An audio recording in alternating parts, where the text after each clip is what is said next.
चतुर्थी की पूजन में जो आप आखा दाना रखते हो, गेहूं वगैरह कुछ भी जो रखते हो, उसकी बड़ी महत्वता होती है महाराज। यहाँ तक कहा गया है, चतुर्थी की कथा तो आप लोग पढ़ते होंगे, जो लोग पढ़ते हैं उनको मालूम होगा।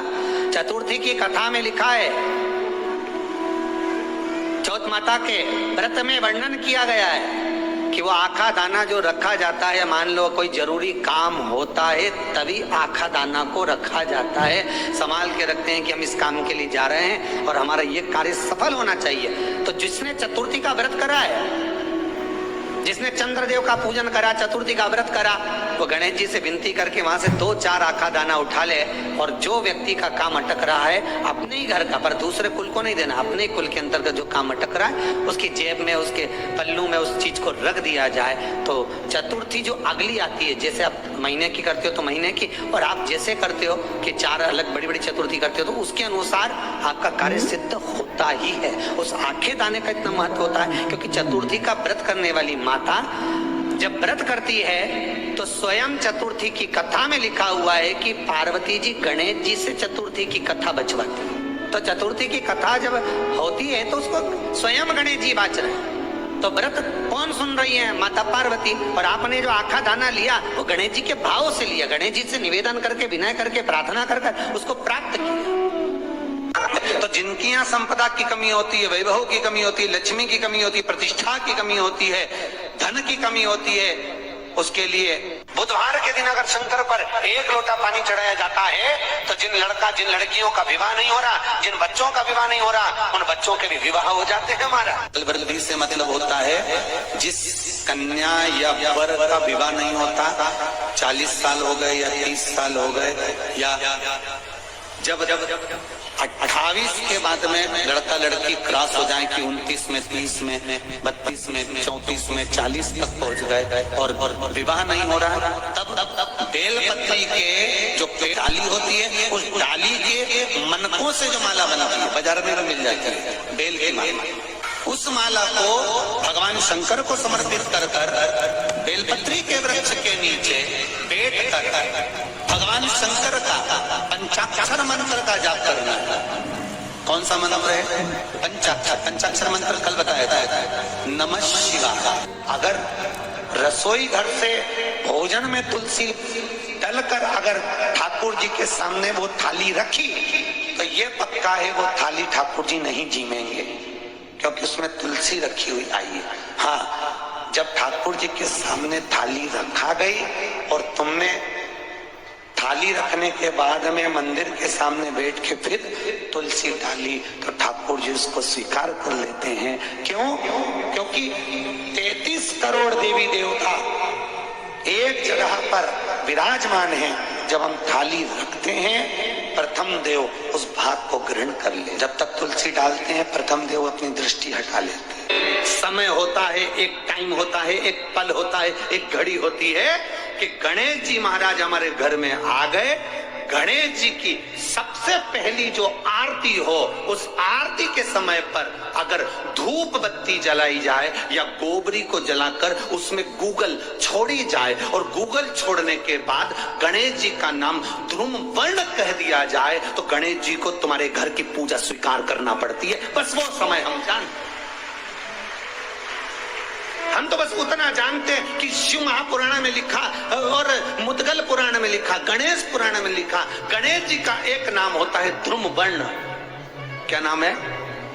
ध्रुम वर्ण गणेश जी का एक नाम होता है। जब हम धूप जलाकर और धूप लगाने के बाद में गणेश जी की सबसे पहली आरती करने के पहले अगर हम सबसे पहली आरती गणेश जी की कर रहे हो, अपने घर में स्थापना कर रहे हो, बिठा रहे हो, और तुम चाहते हो कि गणेश जी मेरे घर में आके मेरी पूजा को स्वीकार करें और जो मांगू मेरा गणेश मुझे दे 10 दिन के अंदर, तो पहला नाम लेकर पुकार लेना ध्रुम वर्ण विनायक, बैठो, बस काम हो गया। वो फिर ही होकर आता। सुंदर जोड़ी थी शंकर और पार्वती की, सही है कि गलत है?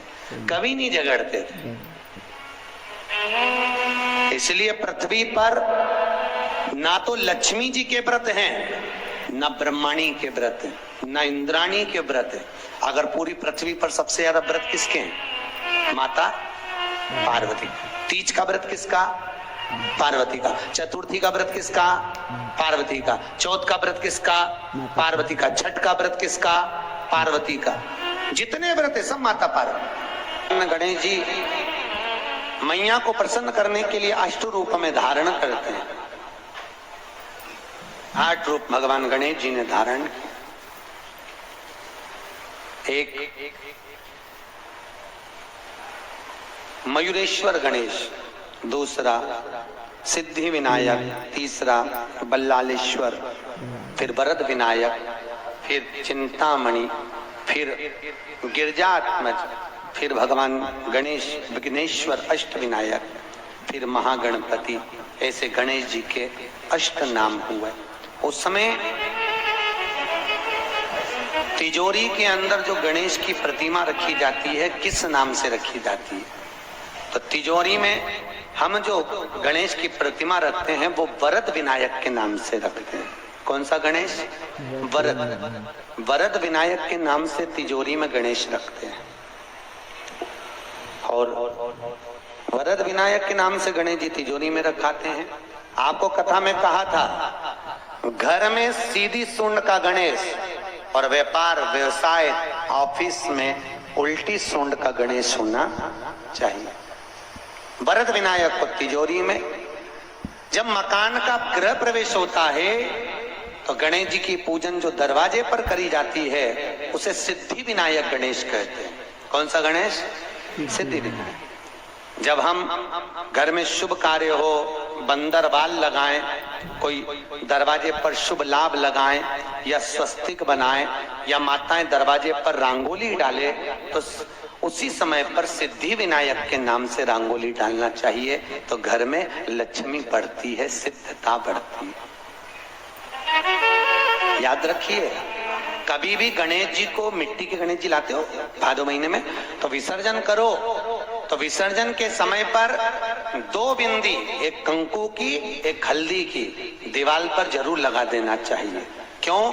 क्योंकि गणेश जी हमारे यहाँ आते हैं तो रिद्धि सिद्धि के साथ आते हैं, पर जब गणेश जी जाते हैं अगर हम बिंदी नहीं लगाते हैं तो गणेश जी अपनी रिद्धि सिद्धि को साथ में लेकर चले जाते हैं। पति के साथ पत्नी वापिस चली जाती है। जब हम बिंदी लगाते हैं तो उसका मतलब होता है कि हमारे घर की बहू हमारे घर में रहे, बेटा भले भ्रमण के लिए जाए। तो गणेश जी जाते हैं, रिद्धि सिद्धि घर में रह जाती है। इसलिए रिद्धि सिद्धि को घर में रखने के लिए 2 बिंदी लगाना चाहिए, एक कुंकू की, एक हल्दी।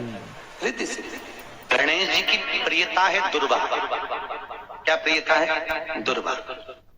कितनी दुर्वा गणेश जी को समर्पित करी जाती है? मात्र 5। कितनी? आज के जमाने में लोग गट्ठा बनाकर चढ़ा दें, वो अपनी जगह पर। 5 दुर्वा पंचम इंद्रियों को वश में करने के लिए और भगवान के 5 जो स्वरूप हैं उनको अपने भीतर उतारने के लिए पंच दुर्वा। और दुर्वा में भी 3 गांठ। जब दुर्वा समर्पित करी जाती है तो उसमें नीचे दुर्वा की डंडी पर गांठ रहती है, 3 छोटी छोटी गांठें होना चाहिए। चतुर्थी का जो व्रत करने वाली होती हैं, जो चतुर्थी का पूजन करने वाली होती हैं, उनके भीतर का एक भाव होता है कि जैसे ही शाम का समय आए, चंद्रदेव का व्रत लिया, उसके नीचे आखा दाना रख दिया, चावल गेहूं जो भी आप रखते हो पूजन के लिए, ऊपर पात्र आदि रख दिया, जलाशय, फिर अपन ने घी का दिया लगाकर पूजन भी कर ली। तो जो चतुर्थी का पूजन करने वाली होती है, जो चतुर्थी का नियम व्रत धारण करने वाली होती हैं, बड़ी बड़ी चतुर्थियां करती हैं या उसका नियम धारण करती हैं, तो चतुर्थी का जो पूजन करती है वो किस चीज के लिए? केवल संतान, पुत्र, परिवार, हमारा कुटुंब, हम जिस कुल में है, हमारा कुल वैभव की ओर बढ़े, संपदा की ओर बढ़े और उसकी आयु बढ़े। श्री शिवाय नमस्तुभ्यम। हर हर महादेव।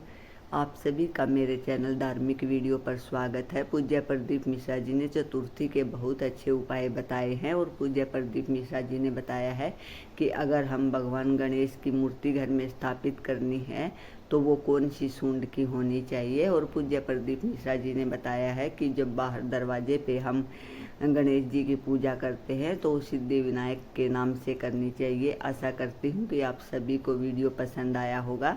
अगर आपको वीडियो अच्छा लगा हो और पूज्य प्रदीप मिश्रा जी के उपाय और कथा आप सुनना चाहते हो तो उसके लिए प्लीज़ मेरे चैनल को लाइक कमेंट शेयर ज़रूर करें और कमेंट बॉक्स में हर हर महादेव अवश्य लिखें। श्री शिवाय नमस्तुभ्यम। हर हर महादेव।